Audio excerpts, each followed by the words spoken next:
I knew something was wrong the moment I reached into my handbag and didn't hear the sound of keys. My son stood in front of me, his voice calm to the point of cruelty.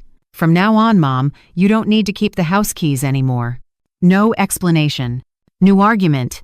Just one sentence, casual, almost careless, yet enough to turn me into a stranger in my own home. I looked at the door behind him, the door I had opened every morning for 30 years. The door I had locked every night when he was little, afraid the cold wind would make him sick. Now, I had to ask permission to walk through it. My daughter-in-law stood behind him. She said nothing. She just smiled slightly. The smile of someone who had already won.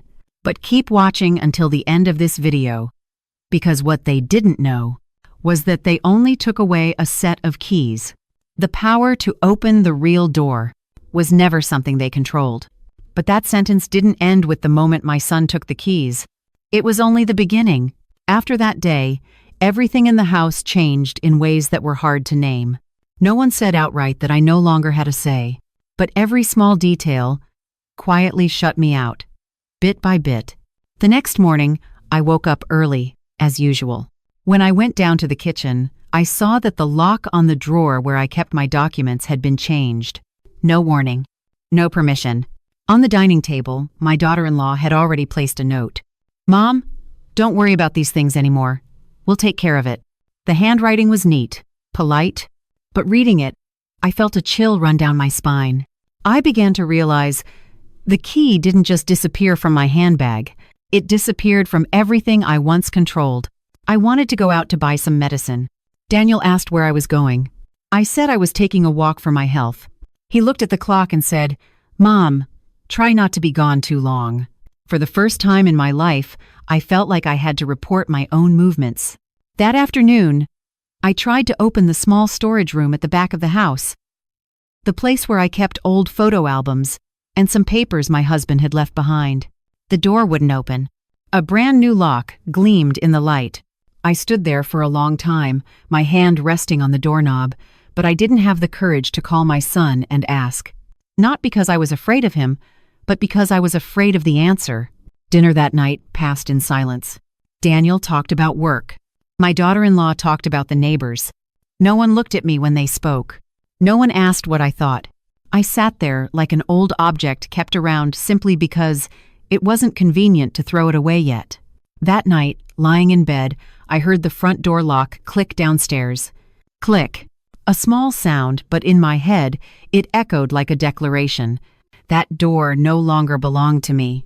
And in that moment, I understood something that made my heart tighten. This was not about safety, not about care. This was control, disguised as the word family. But I stayed silent. I didn't cry. I didn't resist, because I needed time. And because what was coming next, I wanted to open it with my own hands. If you're listening to this and feel your heart grow heavy, you are not alone. Many people have been quietly stripped of their right to exist by their own families, just like me.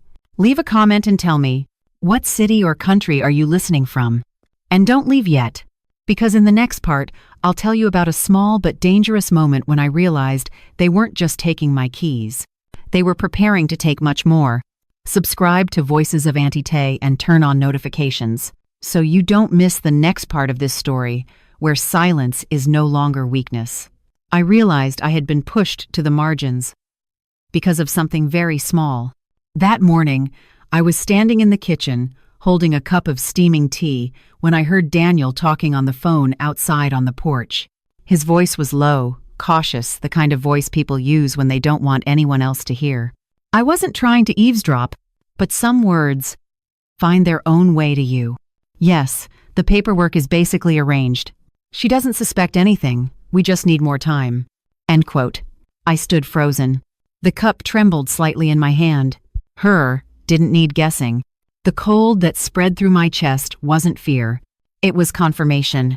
When Daniel came inside and saw me standing there, he startled slightly.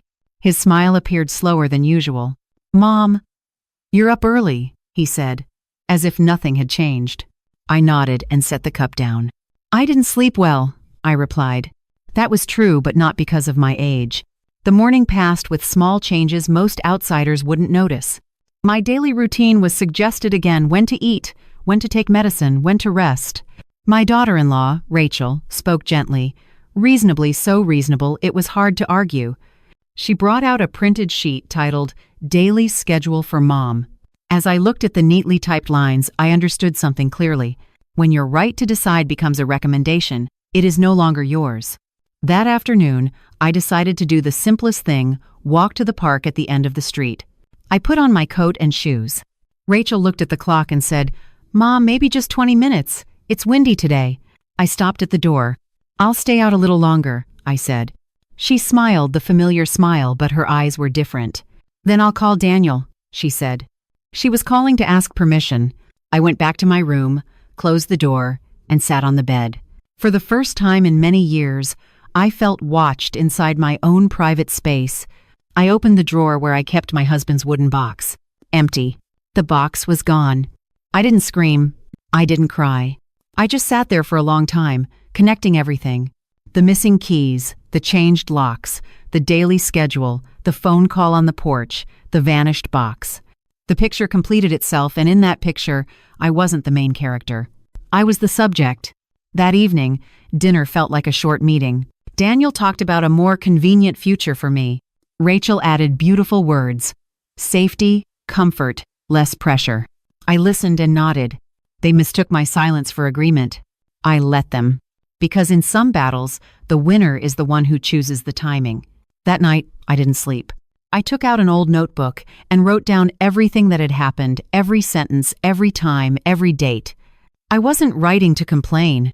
I was writing to remember. Then I remembered something else, something they had forgotten. Years ago, when Daniel was busy, I had asked someone to keep a few documents for me, just in case. Back then, he laughed and said I worried too much. I had worried ahead. And in the darkness, I smiled for the first time in days. The next morning, I suggested a health checkup. Daniel was surprised but agreed. On the way, I spoke very little. I let them believe everything was moving along the path they wanted. But in my mind, each step was already in place. I would not resist with noise. I would resist with precision. When we returned home, the back storage door was still locked. I touched the lock, as if touching a new boundary. I turned away. Not yet. Everything needed the right rhythm. That night, when Daniel and Rachel went upstairs, I stayed alone in the living room. The yellow light spilled onto the floor. They thought I didn't know. That would be their biggest mistake. Because from this moment on, I was no longer just the woman who lost her keys. I was the one preparing to open another door, the door to the truth. If you're listening to this, don't stop now. In the next part, I'll tell you about the sign that made me certain their plan had gone too far and why I decided to act. Comment where you're listening from.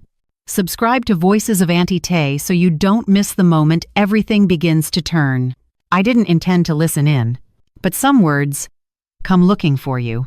That night, just as I set the kettle on the stove, Rachel's voice drifted down from the stairs, low, fast, calculated. I froze, my hand still on the handle. Daniel replied, in the same voice people use when they don't want to be overheard. Mom doesn't need to know about the paperwork.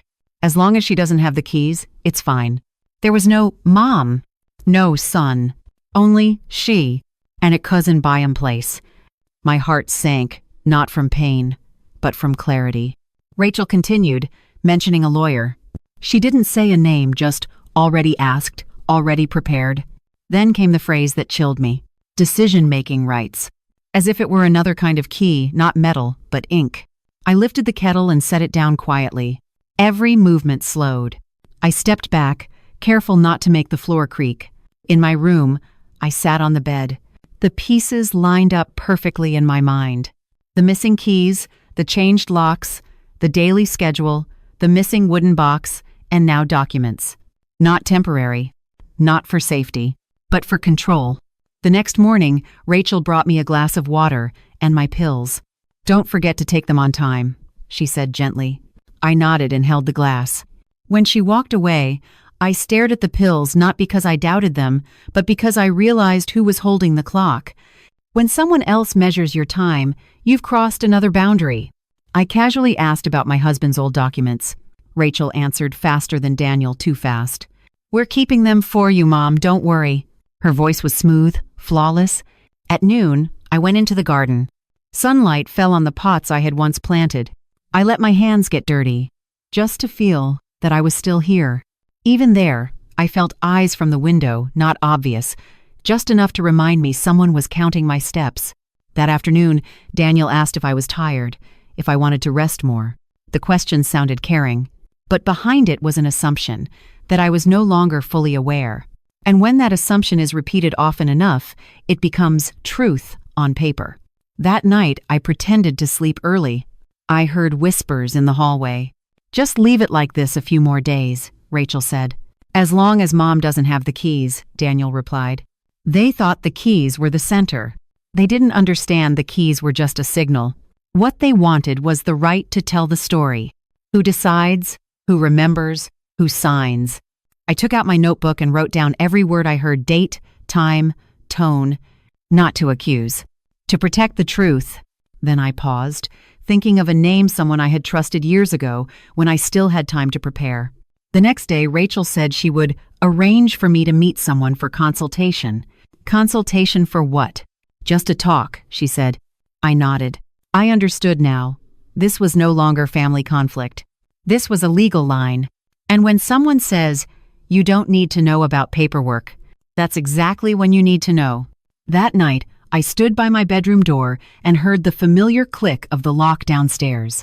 My heartbeat was steady. I wasn't afraid. I wasn't shaking. Just quietly determined. I would not let my life story be written by someone else. Stay with me. In the next part, I'll tell you about the key they never knew existed and why it was the first crack in their plan. Comment where you're listening from. Subscribe to Voices of Auntie Tay to follow as the truth slowly comes to light. The key they didn't know about. I remembered it on a very ordinary morning, so ordinary that no one noticed. I was wiping the old wooden table in the living room, my hand tracing a small scratch near the corner. That scratch had been there for more than 10 years, since the day I moved this table into the house. And the memory of that day pulled up a more important memory. A spare set of keys. Not the set of keys Daniel had just taken from my handbag, but another set made at a time no one in the house even remembered anymore. Back then, Daniel was away on a long business trip.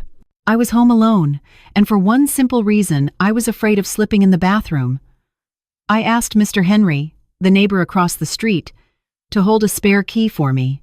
He used to be a locksmith before retirement, careful, quiet, and trustworthy. Later, when Daniel got married, I forgot about it too, not because the key didn't matter, but because I never thought I would need it, until now. I stood there with the cleaning cloth in my hand, and my heartbeat slowed. Not from nervousness, but from something else. The feeling of someone who has just found an escape route that someone else forgot to lock. I didn't say anything at breakfast that morning. I didn't ask Daniel another question. I didn't look at Rachel any longer than usual. I finished my porridge, took my medicine on time, smiled at the right moments. I let them believe everything was still within their control. At noon, I said I was going to walk to the pharmacy at the end of the street. Rachel checked the time and nodded. Daniel reminded me to come back soon. No one followed me. No one knew I turned onto a different road, the road leading to the house with the white-painted wooden fence. Mr. Henry opened the door after the second knock. He looked at me, surprised, then smiled. "Mrs. Margaret?" he said. "It's been a long time." I nodded, my hand tightening around the strap of my bag. I didn't waste time. I simply said, "I need the keys from years ago." He didn't ask why. He went inside, then returned with an old keyring, worn, heavy, real. When he placed it in my hand, I felt the weight of choice return. "I kept it carefully," he said. "Never had to use it." "I know," I replied, and for the first time in days, my voice didn't shake. I slipped the keys into the inside pocket of my coat where they had never checked. On the way home, I walked slowly. Not because I was afraid of being found out, but because I understood. I had stepped into a different stage. From passive, I became quietly active. In the days that followed, I didn't change my behavior. I still let Rachel remind me of the time, still let Daniel decide. I listened as they talked about schedules, paperwork, and consultation appointments. I nodded. I let them believe taking my keys had finished the job. One night, I took the spare keys out, placed them on the table, and stared at them for a long time. I didn't use them right away. I understood their value wasn't in opening a door, it was in timing. A key only becomes powerful when the other person believes you don't have it. I remembered what Daniel had said, as long as Mom doesn't have the keys, it's done. That sentence now sounded naive. Because they took the keys I had been holding, but they forgot to ask if I had any other keys. And in the silence of the room, I smiled, not a victory smile, but the smile of someone who has finally grasped the rhythm of the game. I hadn't opened the door yet, hadn't confronted them, hadn't revealed my cards. But from that moment, I knew every next step would be mine. If you're listening to this, don't miss the next part. I'll tell you how I started gathering the truth papers, small details they thought I was no longer clear-minded enough to understand. Comment where you're listening from so I know where you are. And subscribe to Voices of Auntie, because from here on, the game begins to turn. Gathering the truth. I started with something very small, so small that if anyone saw it, they would think I was just cleaning. That morning, when Daniel and Rachel went out, I opened my old handbag. Not to look for keys, I was looking for my notebook and a pen. I had learned this. When you are stripped of your right to speak, you need to write things down. When you are stripped of your right to decide, you need evidence. I walked straight into the office, the room Rachel always said she kept neat for convenience.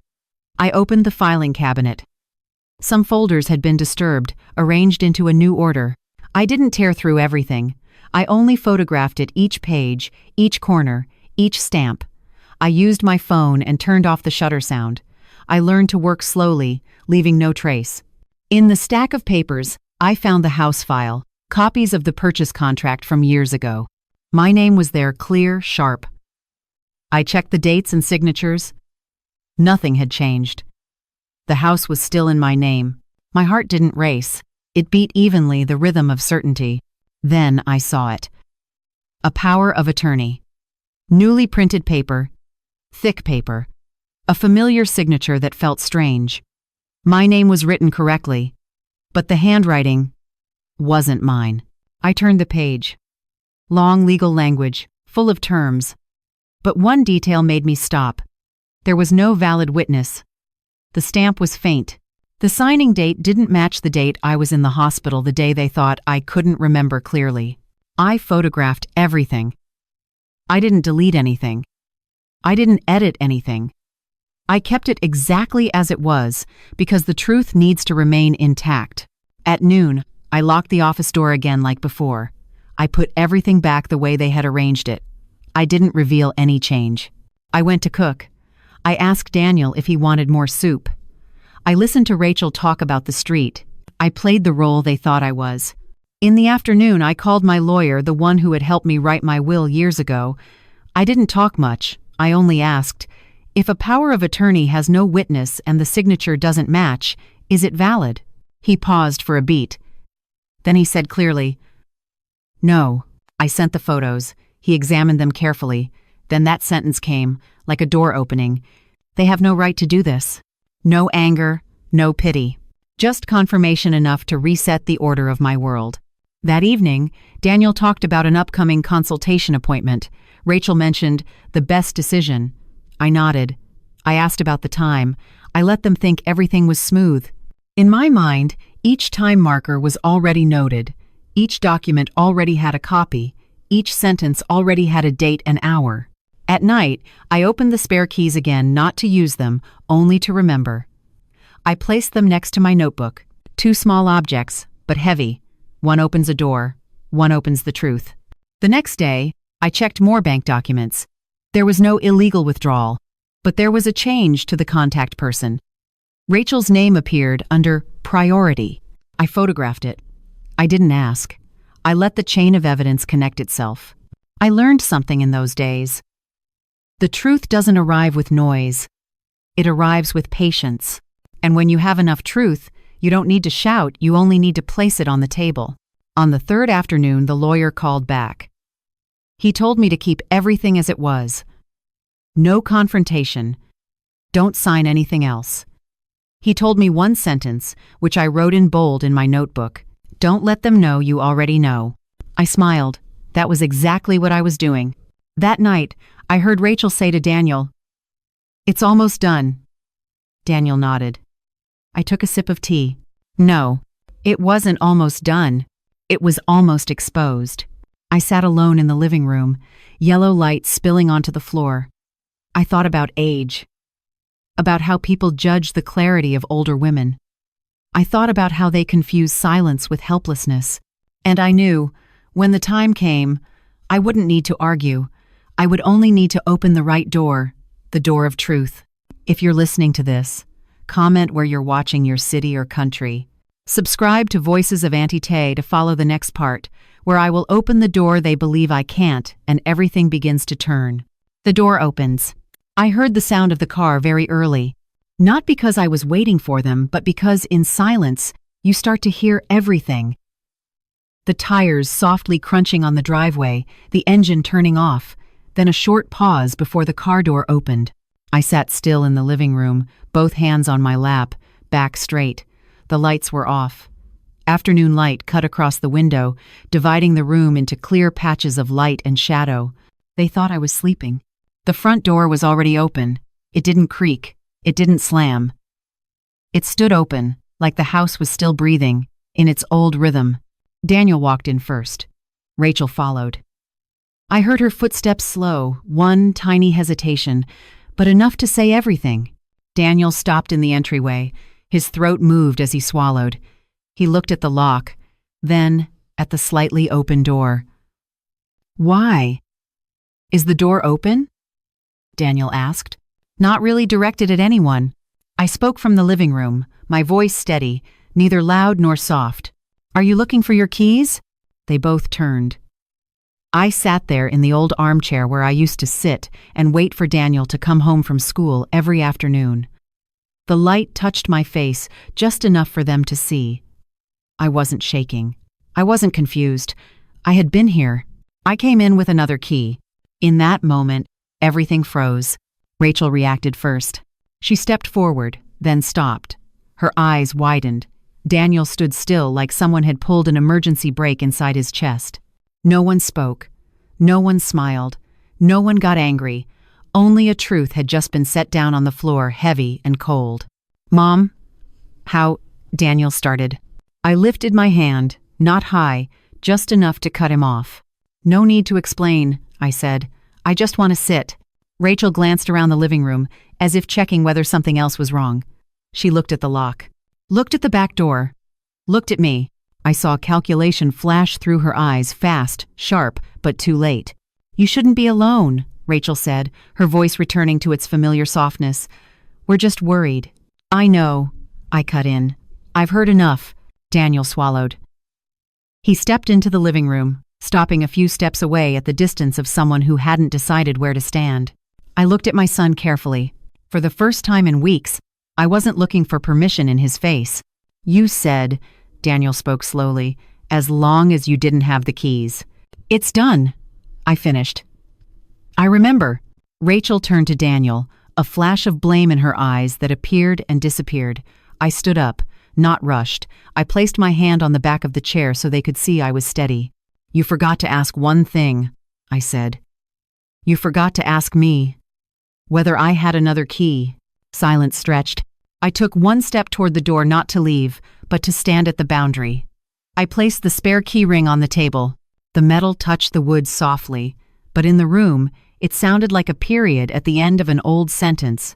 Rachel looked at the keys like they were something unfamiliar. Daniel looked at me this time. His eyes weren't sure. I didn't show them the documents. "Not yet." I didn't mention the lawyer. "Not yet." I let this moment do its work. "I'm not here to argue," I said. "I'm here to remind you, this house never stopped being my home." Rachel opened her mouth, then closed it. She looked at Daniel, waiting. Daniel didn't speak. I realized the power had shifted. Not loudly, not violently. Just one door opened at the right time. "Tonight," I said, "I will be here, like every day." I turned back to the chair and sat down. I didn't wait for an answer. I heard their breathing faster. I heard Rachel's footsteps retreat. Daniel stayed still for one more beat, then nodded a very small nod, but enough. When they went upstairs, I stayed in the living room. I didn't turn on the light. I didn't need to. This house knew me. These walls had heard my voice. And today, they opened the door for me. If you're listening, don't leave now. In the next part, I will put the truth documents, notes on the table, and you'll see when everything is exposed, who is the one left without the right to decide. Comment where you're listening from, your city or country.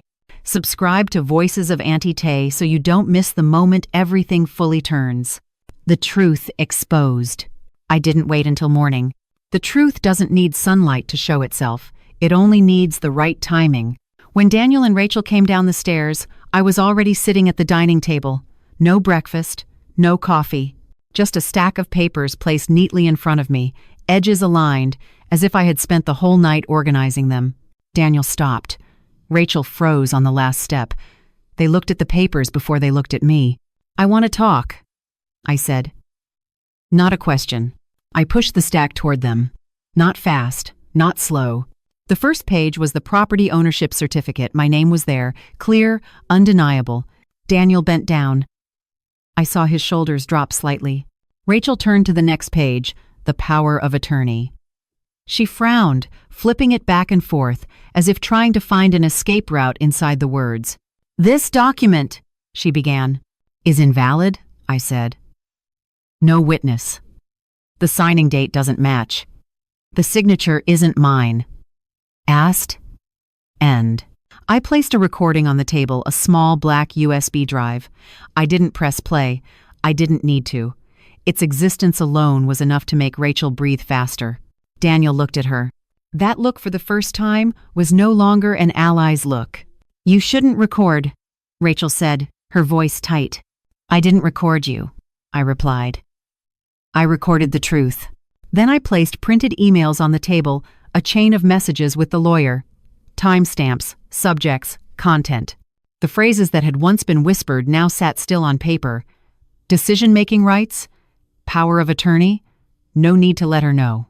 Daniel read slowly, very slowly. I watched my son's face change confidence to confusion, then to realization. "You lied to me," I said. Not loudly, not accusing, just a complete sentence. Rachel sat down. She placed both hands on the table, fingers lacing together and then separating again. I saw panic, not because she was being scolded, but because she was losing control. She looked at Daniel, searching for the protection she was used to. But Daniel didn't look back. "I just wanted you to be safe," Daniel said weakly. "Safety doesn't require forged documents," I answered. The silence was heavy as stone. I touched the stack of papers, a small gesture, enough to remind them everything now had order. My phone vibrated. I turned on speaker. "Hello, Mrs. Margaret," the lawyer's voice came through. "I'm on the line." Rachel lifted her head. Daniel straightened. I didn't need to introduce anything. I simply said, "We're talking about the power of attorney. After 15. That one has no legal value," the lawyer said firmly. "If you continue using it, liability will arise."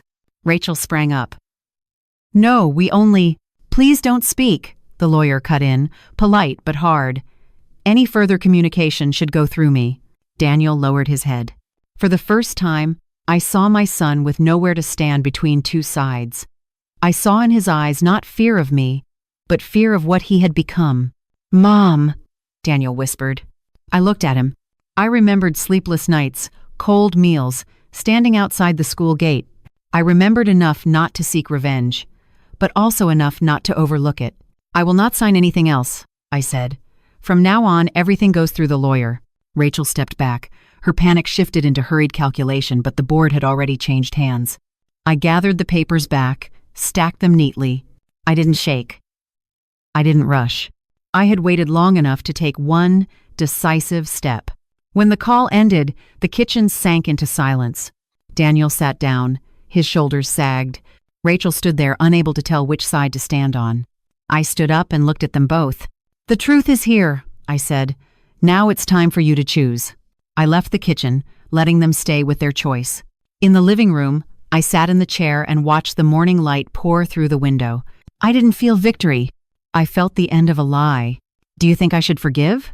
Comment yes or no and tell me your reason. Subscribe to Voices of Auntie Tay to follow the next part, where the consequences begin to show. The outcome.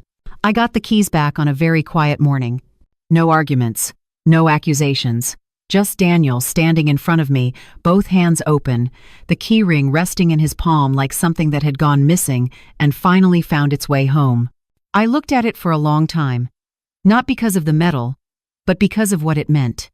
I reached out and took it, not shaking, not rushing. When the keys clinked together, the house seemed to exhale a long breath. "I'm sorry," Daniel said. His voice was hoarse. Not a prepared apology, but a late one. I didn't answer right away. I turned to the window and looked at the light flooding the living room light I had seen thousands of times, but today it was different. I turned back, placed the keys on the table, right between us. "I accept your apology," I said, "but an apology doesn't replace boundaries." Rachel stood by the kitchen. She said nothing. No arguing. No explaining. Her silence wasn't agreement, it was lost control. I could see it in the way her eyes avoided mine, in the way she stepped back, half a step, when I stepped forward. "From today," I said slowly, "any paperwork related to me, house, accounts, decisions goes through the lawyer. No exceptions." Daniel nodded. "I understand." Daniel nodded with nodded. "I will live here," I continued, "but I won't ask permission to live in my own house." Rachel's lips moved as if she wanted to say something. Then she stopped. I didn't need her words. I needed order. We sat down at the table. Not for a meeting, just to reset positions. I stated things clearly and briefly, sentences that needed no further explanation. My schedule is decided by me. No one locks my room. No one keeps my papers. All consultations stop until I agree. Daniel wrote it down. Rachel didn't. She stared at the table. "I don't want to punish," I said. "I want to end this." That afternoon, Daniel gave me a new keychain, simple, sturdy. I hung it on the old hook by the door. A small act, but the house recognized it. I walked through each room, opening each door not to check, but to remember. To remember that power doesn't need noise, power is there. That night, Daniel knocked on my door. "Mom, I went too far," he said, like someone waking up from a bad dream. I looked at my son, the child I once carried in my arms, and saw a man relearning a basic truth: respect. "You can do better," I said, "but not with words, with actions." He nodded. "I will." Day after in flowed. "Mister, please work." Rachel didn't appear. She stayed in the kitchen, cleaning quietly. That silence wasn't my victory, it was the result of boundaries. When boundaries stand firm, manipulation has nothing to hold on to. That night, I locked the front door. Click, a familiar sound. I hung the keys on the hook, turned off the light, and sat down in the chair. I didn't feel satisfied. I felt light. Light like setting down a burden I had carried too long. The next morning, I went into the garden early. The soil was damp. The sky was clear. I put back the small sign that had been moved, the sign I placed on the first day I moved in. I smiled. Some things only need to be put back where they belong. Daniel brought out coffee. Set it down. Said nothing. I nodded. We understood. Some stories don't need to be told again. Rachel walked by and lowered her head in greeting. Very quickly. I replied with a nod polite enough, distant enough. A boundary is not a wall. A boundary is the right distance. At noon, I called the lawyer to confirm everything again. Done. I put the papers into the safe. I didn't lock it out of fear. I locked it out of order. In the afternoon, I held the keys, opened the door, then closed it just to hear that sound one more time. Not to prove power, but to remind myself, power doesn't need to be proven every day. I sat in the living room as sunset spread across the floor. The house was quiet. I was quiet. And I knew, from here on, things wouldn't be perfect, but they would be right. Not everyone who holds the keys is the one with the right.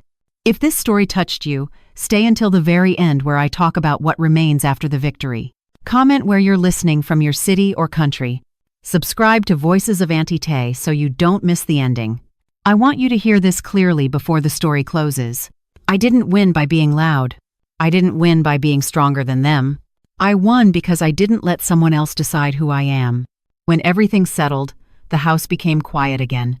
No more whispered meetings, no more searching eyes. I held the keys in my hand, not to show off a victory, but to remember a very simple truth. Your rights don't disappear just because you are silent. Rights are only lost when you believe you are no longer worthy of them. I once believed that. I once thought old age meant handing everything over: decisions, voice, even presence. But old age is not an excuse to be stripped of your rights. It is the result of a lifetime of responsibility. And no one has the right to erase that result with one sentence: for safety. My silence was misunderstood. They thought I was weak. They thought I couldn't keep up. They thought I had given up. But silence is not always surrender. Sometimes, silence is the only way to see the whole picture, to listen long enough, to remember accurately, to act at the right time. I learned this. When you are pushed to the edge, people will try to write your story for you. They will choose words that benefit them: worry, protection, what's best for mom. But the story of your life is not in someone else's words. It is in the truth, and the truth doesn't need to scream in order to exist. Maybe you're listening to this story and seeing yourself in it. Maybe you've been locked out not necessarily by a door, but from decisions, from conversations, from the feeling of being respected. If so, remember this: age does not take away your right to choose. And calmness does not make you weaker, it makes you more precise. I'm not saying this road is easy. It demands patience, clarity, and sometimes loneliness. But it also gives you back the most valuable thing: the right to stand firm in your own story. No loud revenge. No need to prove anything to anyone. Just set your boundaries and keep them. If there is one thing I want to leave here, it is this: old age is not equal to losing rights. Silence is not equal to weakness. You don't need permission to exist. You don't need to justify being respected. And you don't need to wait for someone to hand the keys back, because many doors in life open with truth. If this story touched you, please stay with this community. Comment the city or country you're listening from so I know where you are in the world. Subscribe to Voices of Auntie and turn on notifications so you don't miss the next stories that remind us that our value does not decrease with the years.